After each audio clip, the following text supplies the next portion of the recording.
Halo Galvers, kembali lagi bersama gue Fatimah Tesala di channel Ungu Film.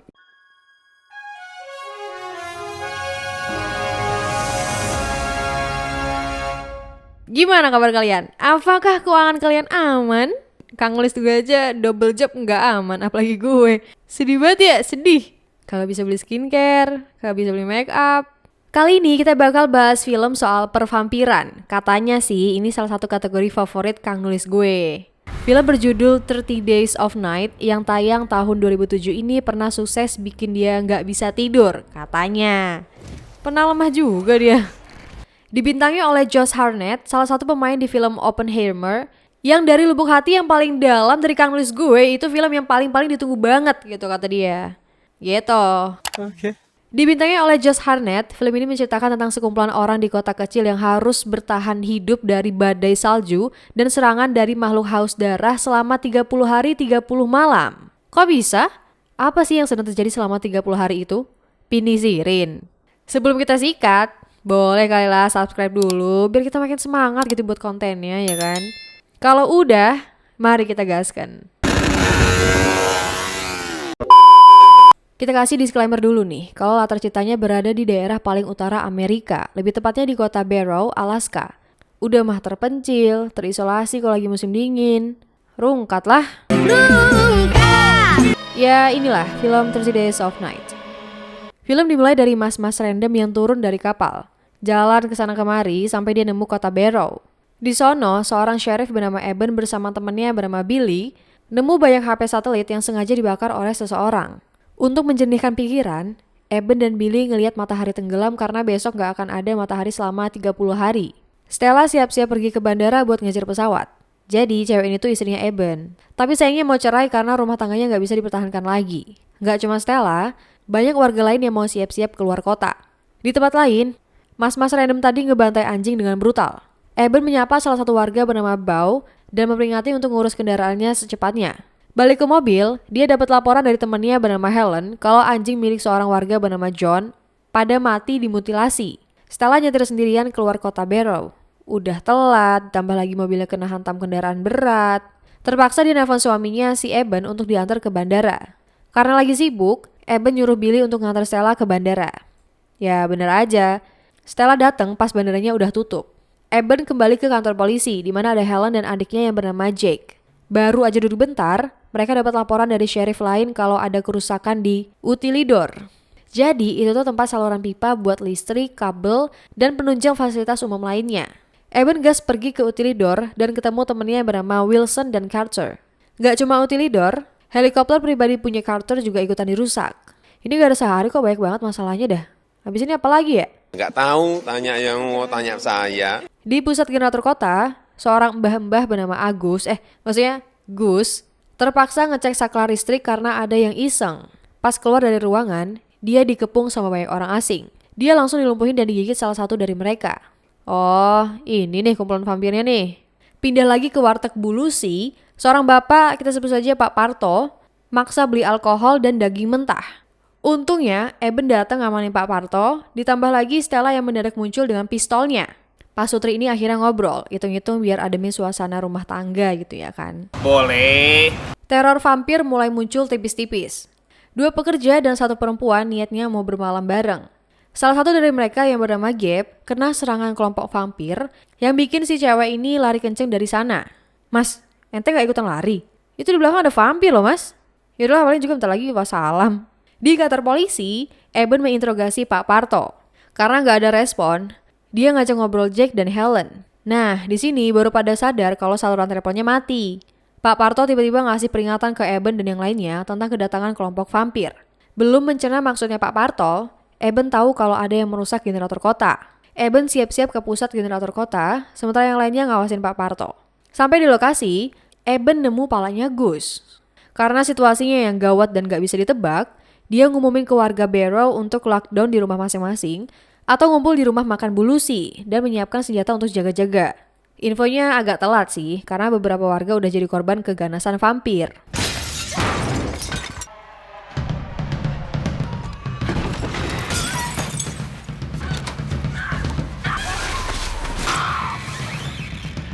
Di kantor polisi, Pak Parto ngoceh mulu yang bikin Jack emosi dan berujung adu gelut. Untungnya Eben langsung gercep nembak lengan Pak Parto. Dia interogasi Pak Parto siapa yang bunuh Gus, orangnya tapi masih nggak mau jawab. Eben dan Stella terpaksa pergi untuk memberitahu teman-temannya yang masih patroli kalau ada ancaman datang, sedangkan Jack dan Helen ngawasin Pak Parto. Di perjalanan, tiba-tiba mobil Eben dan Stella diserang seseorang dari atap. Untungnya mereka berhasil menjatuhkan orang itu. Gak lama setelah ngurus sosok misterius, Helen meminta tolong dari radio. Cuma sayangnya mereka datang terlambat. Helen dan Jack udah gak ada di tempat. Darah udah tercecer di sudut kantor.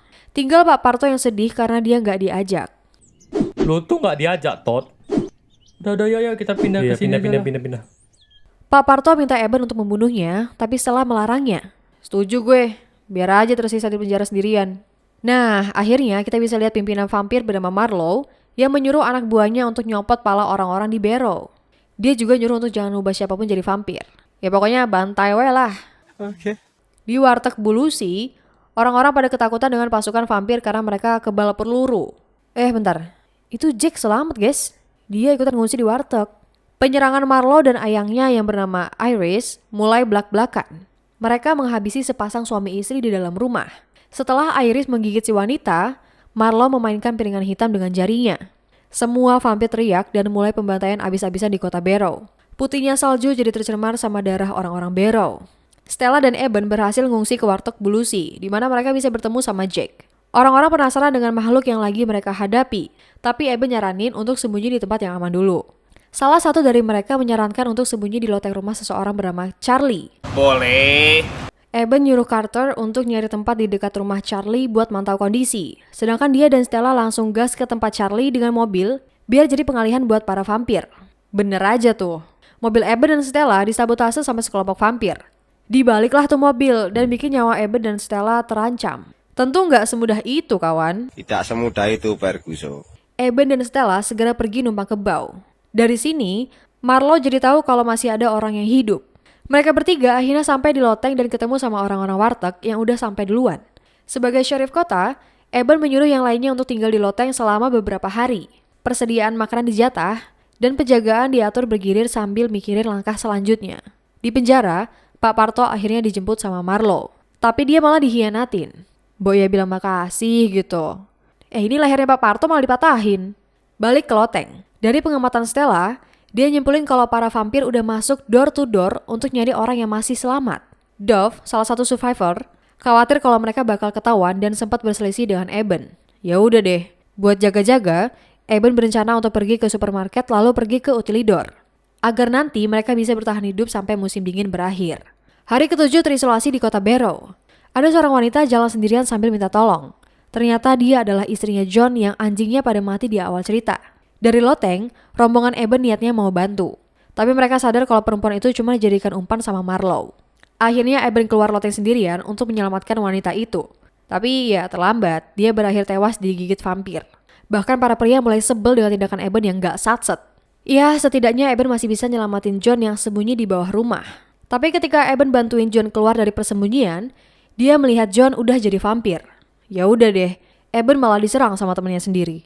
Untungnya badan John nyangkut di ayunan. Jadinya Eben bisa menggal kepala John pakai kapak di dekat sana. Easy peasy dek. Eben kembali ke base camp dengan kondisi kesulitan bernafas. Setelah Stella dan Bo bawa Eben balik ke loteng, nah berubahnya John ini jadi info buat yang lain kalau mereka juga bisa ngubah orang jadi vampir. Gitu. Oke. Lagi mantau kondisi di luar, seorang kakek bernama Isaac tiba-tiba turun sendirian dari loteng. Stella dan anaknya yang bernama Wilson ikutan turun dan nenangin Isaac buat balik ke loteng. Sebelum balik, Isaac minta mandi. Ternyata cuma alasan doang buat kabur. Stella maksa Wilson untuk ikhlasin bapaknya, tapi orangnya nggak mau dan kabur nyariin bapaknya. Keributan di bawah bikin Eben langsung bangun. Eben nyusul ke bawah dan cuma ada Stella di sana. Karena terlalu lama keluar dari loteng, bau darah mereka jadi menarik perhatian seorang vampir. Eben dan Stella sembunyi dan siap-siap menyerang. Tapi suara Wilson bikin perhatian si vampir jadi teralihkan. Mereka berdua cepat-cepat balik ke loteng, sedangkan nasib Wilson ya udah pasti wassalam. Gak lama setelah Eben dan Stella balik ke loteng, ada sesuatu yang bergerak di atap. Eben tahu kalau persembunyian mereka udah ketahuan sama para vampir. Di waktu yang tepat juga saat badai salju melanda, Eben dan yang lainnya pindah dari loteng ke supermarket untuk mengambil persediaan. Alhamdulillah mereka sampai dengan selamat. Mereka bagi-bagi tugas untuk ngambil makanan, bahan bakar, baterai, dan obat-obatan. Salah satu dari mereka mendengar suara rintihan. Disamperin lah tuh ke sumber suara. Nah loh, mereka malah nemu bocil vampir yang lagi asik gigitin orang. Buset. Dibantu sama beberapa orang, akhirnya pala si bocah dipenggal sama Jack. Hari ke-18 di kota Barrow, Eben dan rombongan memutuskan untuk pergi ke Utilidor. Karena jaraknya yang jauh, mereka memasang strategi dulu biar nggak pada ketangkep. Kalau dipikir-pikir, monster ini nyerangnya pas di saat matahari nggak muncul. Jadi mereka tebak-tebakan nyoba untuk nyerang vampir pakai cahaya UV. Aduh, wes boh arti suaranya, yang penting coba sih lah wes. Okay. Pertama, mereka bakal pergi ke kantor sheriff. Lagi-lagi, Eben jadi pengalih perhatian para vampir, termasuk Marlowe dan Iris.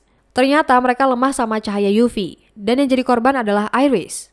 Eben langsung ngabarin yang lain dan kabur dari kejaran Marlowe. Sementara itu di kantor polisi, Beau ngabarin Eben untuk pergi ke parit. Ternyata Beau berniat mengalihkan perhatian para vampir dengan kendaraan modifnya. Karena vampirnya terlalu banyak, Beau kewalahan dan berakhir tewas karena kepalanya dihancurin sama Marlowe. Stella ngabarin kalau Doug tewas saat perjalanan ke kantor sheriff. Lah ini ditambah Pak Carter diem-diem udah jadi vampir gara-gara kegigit sama si bocil tadi. Ya karena Carter nggak pengen hidup abadi karena cerita kelam keluarganya, Eben terpaksa membunuh Carter di ruang tertutup. Waktu nggak kerasa udah hari ke-27.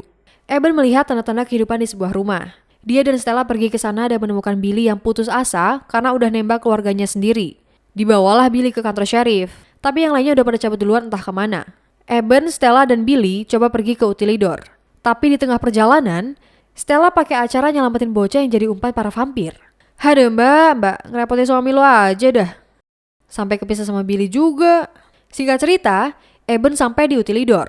Jack dan yang lainnya juga selamat, tapi Stella dan bocah tadi belum sampai. Sementara itu di sisi lain, Billy berhasil mencapai Utilidor. Tapi sayangnya, dia malah ketemu sama vampir dan kena gigitan. Eben yang masih nunggu kabar Stella, terpaksa ngebantuin Billy buat nyingkirin vampir itu dengan dimasukkan ke mesin. Tapi tangan Billy ikutan hancur. Eben berusaha bantu, tapi suara Billy udah pertanda kalau dia udah mau jadi vampir. Ya, dia pun terpaksa bunuh temennya lagi. Stella akhirnya bisa dihubungi, tapi dia dan si bocah terjebak di bawah mobil. Mana vampirnya sengaja patroli di sekitar Stella lagi. Ditambah anak buah Marlowe udah merusak pipa oli dan membakar kota Barrow demi memancing Eben keluar. Ini kok targetnya Eben ya? Kenapa ya? Eben gak ada pilihan lain. Dia berniat untuk jadi vampir dengan darahnya Billy yang dia ambil pakai jarum suntik. Dengan begitu, Eben bisa by one lawan Marlowe dan menyelamatkan istrinya. Ini menurut gue adegan ini paling heroik sih. Terjadilah adegan by one antara Eben dan Marlowe. Dikala perhatian semua vampir tertuju pada Eben, Jack nyuruh Stella untuk lari dari tempat persembunyiannya. Walau sempat terpojok, Eben akhirnya bisa ngebunuh Marlowe dengan tangannya sendiri dan vampir yang lainnya cabut dari sana. Di akhir cerita, Eben dan Stella duduk bareng melihat matahari terbit. Ciuman terakhir pasutri ini jadi momen terakhir bagi Eben sebelum dia wassalam karena terbakar matahari dan Stella yang dendam dengan para vampir. Jadi begitulah cerita 30 Days of Night. Walaupun ini salah satu film favorit Kang Nulis gue di zaman SMP, katanya, tapi karakternya bikin gue agak bingung sih. Gimana menurut kalian? Apakah seru atau klise? Tulis pendapat kalian di kolom komentar. Request film atau series juga sekalian bisa di komentar. Atau kalau kalian punya cerita horor, bisa banget kirim ke email kita di bacahoror60@gmail.com. Pesan yang bisa kita ambil dari film ini adalah, cinta itu bukan hanya tentang memiliki, tapi juga tentang bagaimana mengikhlaskan dia pergi. Buset, ini curhat ya mbak? Kang Nulis gue curhat nih kayaknya. Oke deh, sampai ketemu di pembahasan berikutnya. Bye-bye.